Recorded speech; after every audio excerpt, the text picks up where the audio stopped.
তিনি আমল করেন। 2 নাম্বার প্রমাণ হলো তিনি প্রতিটা রজনীতে তাহাজ্জুদের নামাজ পড়েন। 3 নাম্বার শর্ত হলো রোজা খাইলে ভাঙে না। মনে আছে না নাই? সারা বছর রোজা পালন করতে হবে। 3 নাম্বার শর্ত হলো সারা বছর রোজা পালন করতে হবে। রাসূলের সাহাবী ডেকে বলেন, রাসূল গো, 2টা তো প্রমাণ হলো। আল্লাহ রাসূল বলে, ও আমার সাহাবী, তুমি তো 2টা প্রমাণ করলে, কিন্তু 3 নাম্বারটা কিভাবে প্রমাণ করবে বলো? তুমি তো এরকম ভণ্ড কথা বলেছো, রোজা নাকি খাইলে ভাঙে না। সাহাবী, তোমার প্রমাণ করতে হবে, কথা কেন বললা? আল্লাহ রাসূলের সাহাবী ডেকে বলেন, ও রাসূল, আপনি একদিন মসজিদের নববীর ভিতর আলোচনা করেছিলেন আল্লাহ তাআলা প্রতিটা নেক কাজের বিনিময়ে 10টি করে নেকি দিয়ে থাকে। কয়টা কয়টা? একের বদলায় 10। প্রতিটা নেকের বিনিময়ে আল্লাহ তাআলা 10-এর 10 সমপরিমাণ সওয়াব দিয়ে থাকেন। রাসূল, আপনি তো বলেছিলেন। কয়, হ্যাঁ বলেছিলাম। ও রাসূল, বলেন তো দেখি, রমজান মাসের 30টা রোজা রাখলে কয়টা সওয়াব পাবো? বলেন কয়টা?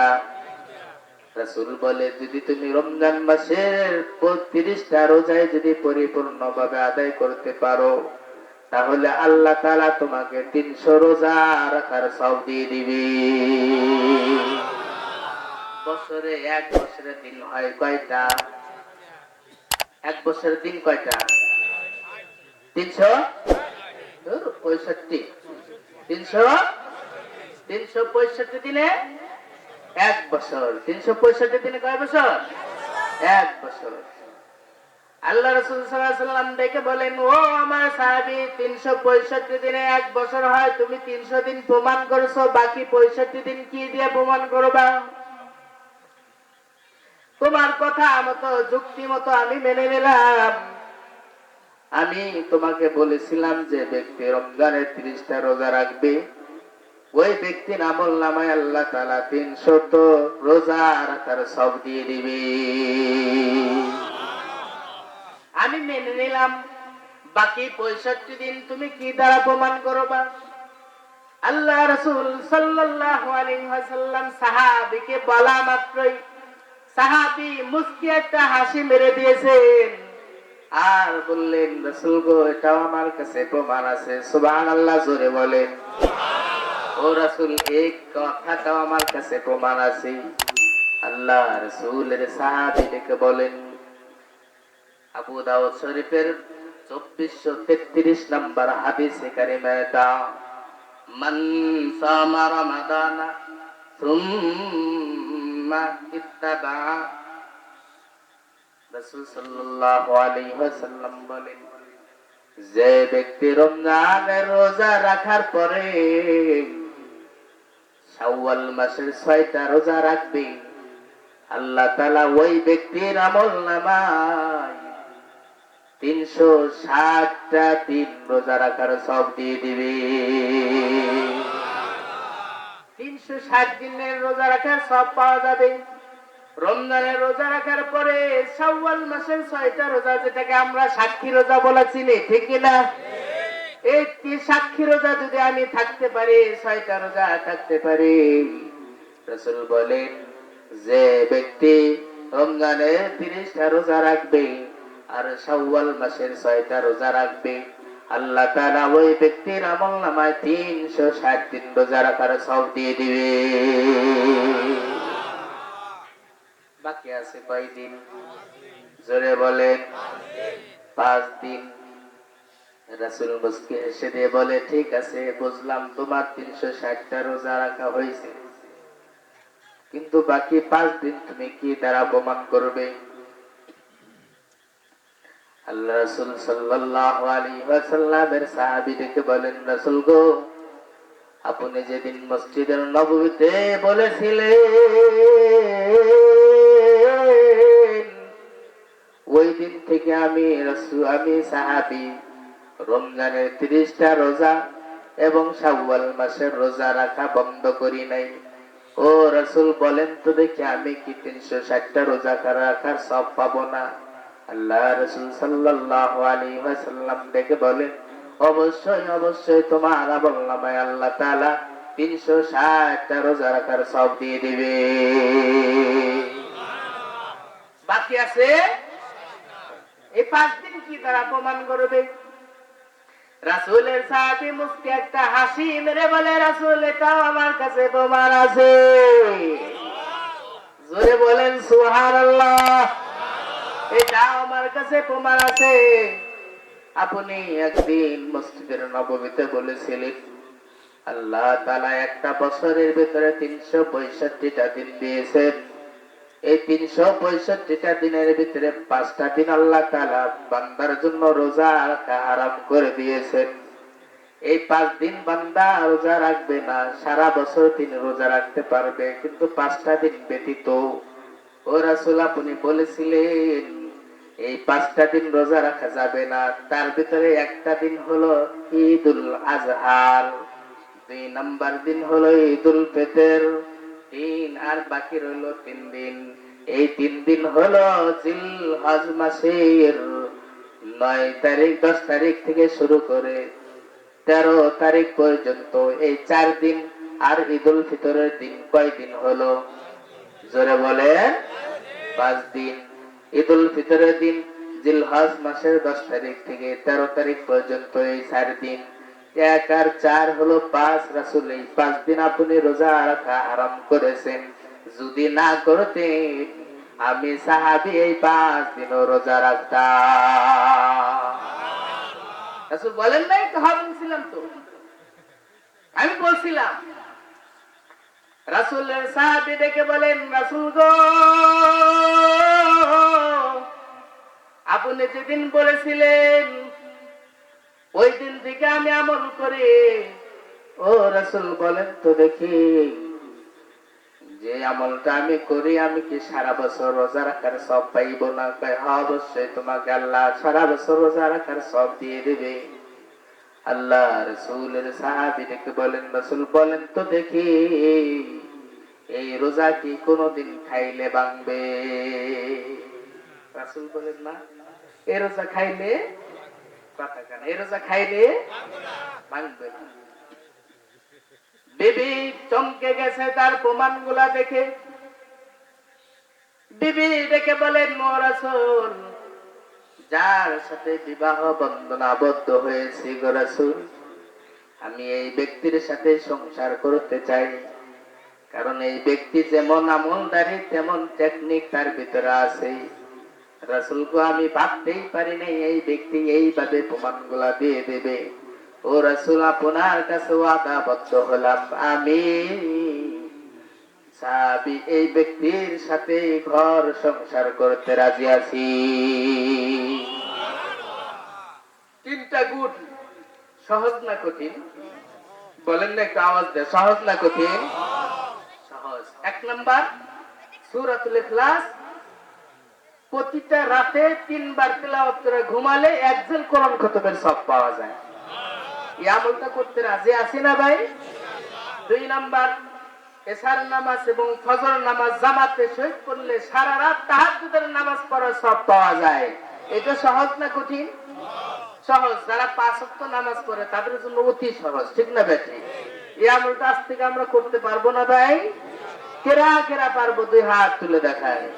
আল্লাহ এই বান্দাগুলোকে কবুল করিয়ে নাও, বলেন আমিন। 3 নাম্বার গুণ, রমজানের 30টা রোজা যেহেতু আমরা থাকি, বাকি 6টা রোজা থাকতে কি আমাদের উপর পাহাড় ভেঙে পড়বে? কষ্ট হবে? অভ্যস্ত হয়ে যায়, তখন বাকি 6টা রোজা রাখিয়ে দেব। এই 36টা রোজা, মোট 36টা রোজা যদি আমি থাকতে পারি, আল্লাহ তাআলা আমার আমল নামায় সারা বছর রোজা রাখার সব দিয়ে দিবে। পারবো না? আমলগুলো সহজ না কঠিন? আজ থেকে আমরা এই আমলগুলো করবো ইনশাআল্লাহ। আল্লাহ তাআলা রাসূলের উপর সূরাতুল ইখলাস নাযিল করে দিলেন। রাসূলকে বললেন, রাসূল আপনার ভয়ের কোন কারণ কোনো কথাই নাই, আপনার কোনো ভয় নাই, চিন্তা নাই, আমি আল্লাহ তাআলা আপনার সাথে আছি। ও রাসূল, যে কাফের আপনাকে প্রশ্ন করেছিল তার জবাব আপনি দিয়ে দেন। আমার সাথে সবাই করেন, আউযু বিল্লাহি মিনাশ শাইতানির রাজীম, বিসমিল্লাহির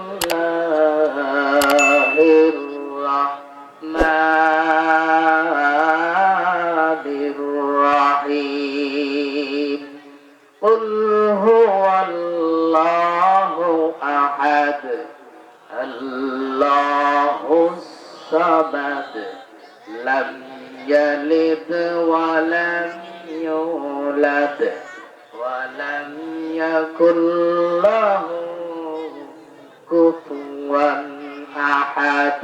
একটু জোরে বলেন সুবহানাল্লাহ। একবার সূরাতুল ইখলাস পাঠ করলাম, আল্লাহ তাআলা 3 ভাগের একবার কোরআনুল কারীম খতম করে সব আমাদের আমলনামায় দিয়ে দিয়েছে। ও মুসলমান, জিবরাইল রাসূলের কাছে এসে বলেন, রাসূল গো, আপনার চিন্তার কোনো কারণ নাই, টেনশনের কোনো কারণ নাই। আল্লাহ তাআলা আপনার উপরে সূরাতুল ইখলাস নাযিল করে দিয়ে আল্লাহ তাআলার পরিচয় সম্পর্কে জানাইয়া দিলেন। কুল হুয়াল্লাহু আহাদ, ও নবী আপনি কাফেরকে জানিয়ে দেন আল্লাহ তাআলা সৃষ্টিকর্তা, রিজিকদাতা, মালিকদাতা, মাবুদ, আমার রব হলো আল্লাহ। ওই আল্লাহ হলো এক, অদ্বিতীয়, তার কোনো শরীক নাই। আপনি বলে দেন তার কোনো শরীক নেই। এই আয়াতের ভিতরে আল্লাহ তাআলা এমন একটা জাতি নাম ব্যবহার করেছেন, যে নামটা উল্টালে পাল্টালে ভেঙে ভেঙে ব্যাখ্যা করলে আল্লাহ তাআলার পরিচয় পাওয়া যায়। সুবহানাল্লাহ বলবেন না? কুল হুয়াল্লাহু আহাদ, আল্লাহ শব্দটা এখানে আল্লাহ কেন ব্যবহার করলেন? আল্লাহ তাআলা কি ইচ্ছা করলে এখানে রহমান ব্যবহার করতে পারতেন না? আল্লাহ তাআলা কিন্তু ইচ্ছা করলে এখানে মালিক শব্দটি নামটি ব্যবহার করতে পারতেন। আল্লাহ ইচ্ছা করলে এখানে রহিম নামটি ব্যবহার করতে পারতেন, কিন্তু আল্লাহ তাআলা এখানে এমন একটা নাম ব্যবহার করলেন যে নামের কোনো দ্বিবচন হয় না, যে নামের কোনো বহুবচন হয় না, যে নামের কোনো ভেঙে ভেঙে অর্থ করলেও ব্যাখ্যা করলে ওই মালিকের পরিচয় পাওয়া যায়। যে নাম উল্টালে পাল্টালে একমাত্র আল্লাহর পরিচয় খুঁজে পাওয়া যায়। এমন একটা নাম আল্লাহ ব্যবহার করলেন, সেই নামটা হলো আল্লাহ। জোরে বলেন আল্লাহ। একবার যদি আল্লাহকে দিল থেকে ডাকতে পারো বান্দা, আল্লাহ তাআলা তোমার ডাকে সাড়া দিয়ে তোমাকে তোমার আমলনামায় 40টা নেকি দান করিয়ে দেবে। আল্লাহ, কত সুন্দর আল্লাহ পেয়েছি আমরা, একটু চিন্তা করে দেখেন। আল্লাহ নামটা এখানে ব্যবহার করলেন, বিশ্ববাসীকে জানিয়ে দিলেন, কাফের মুশরিক ইহুদীদেরকে জানিয়ে দিলেন, এরে কাফেরের দলেরা, এরে মুশরিকের দলেরা, আমি আল্লাহ হলাম এক, অদ্বিতীয়, আমার কোনো শরীক নাই। তোমরা যদি পারো আমি আল্লাহর মতন একজন প্রভু খুঁজিয়া বের করো। আল্লাহকে প্রশ্ন করেন, মালিক এখানে আল্লাহ শব্দ, আল্লাহ নামটি কেন ব্যবহার করেছো? আল্লাহ রাব্বুল আলামিন জবাব দেন, এখানে আল্লাহ নামটি এই জন্য ব্যবহার করেছি, এই নামকে যদি তোমরা ভেঙে ভেঙে ব্যাখ্যা করো আমি আল্লাহ তাআলার পরিচয় খুঁজে পাবে। আল্লাহকে বলেন, মালিক রে, তুমি আল্লাহ নামটি ব্যবহার করেছো, এই আল্লাহ নামের ভিতরে 4টা অক্ষর আছে। ও মালিক, তুমি আল্লাহ নামটি ব্যবহার করেছো, তুমি আল্লাহ দ্বারা কি কোনো পরিচয় দিতে পারবে? মালিক সুন্দর করে ডেকে বলেন, সূরাতুল বাকারা 255 নম্বর আয়াতে কারিমার ভিতর আল্লাহ ডেকে বলেন, আল্লাহু লা ইলাহা ইল্লা হুয়াল হাইয়্যুল হাইয়ুল কাইয়্যুম লা তা'খুযুহু সিনাতুন ওয়ালা নাওম। একটু জোরে বলেন আল্লাহু আকবার। আল্লাহ তাআলা বলেন, ও আমার দুনিয়ার বান্দারা শোনো, আমি আল্লাহ নাম ব্যবহার করেছি। আমার নামের পরিচয় তোমরা খুঁজতে চাইলে আমি আল্লাহ হলাম সেই আল্লাহ যিনি চিরঞ্জীব, চিরস্থায়ী, যার কোনো লয় নাই, ক্ষয় নাই, যিনি কোনোদিন শেষ হবে না, যিনি কোনোদিন ক্ষয় হবে না। লা তাখুযুহু সিনাতুন ওয়ালা নাওম। আমি আল্লাহ হলাম সেই আল্লাহ যে আল্লাহ কোনোদিন ঘুমায় না, তন্দ্রারও কোনো ভাব হয় না। আপনাদের কষ্ট হচ্ছে বুঝি না? তাহলে সুবহানাল্লাহর আওয়াজ যে দিতে চাচ্ছেন না, কষ্ট হচ্ছে। একদিন মুসা পয়গম্বর আল্লাহর সাথে কথা বলার জন্য গেলেন। মুসা পয়গম্বর আল্লাহকে বলে, মালিক, তুমি কি কোনোদিন ঘুমাও না? তোমার কি কোনোদিন ক্ষুধা লাগে না?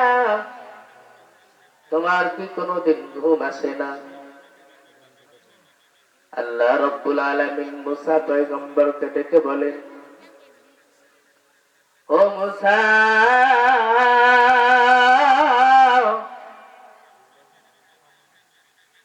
এক গ্লাস পানি নিয়ে আসো।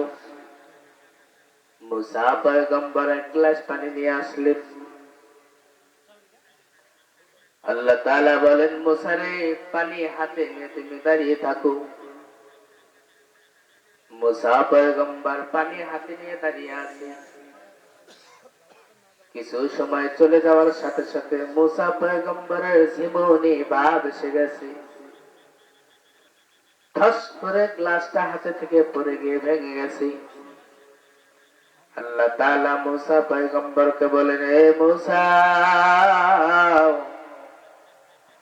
তোমাকে পানি আনতে বলেছিলাম, পানিটা কোথায়?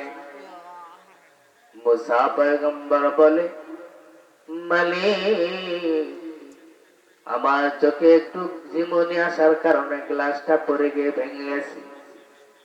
আল্লাহ দেখে বলেন, ও মুসা রে, সাধারণ একটু পানি তোমাকে নিয়ে দাঁড়াইতে বলছে, তাই ঝিমুনি এসে ভেঙে গেছে।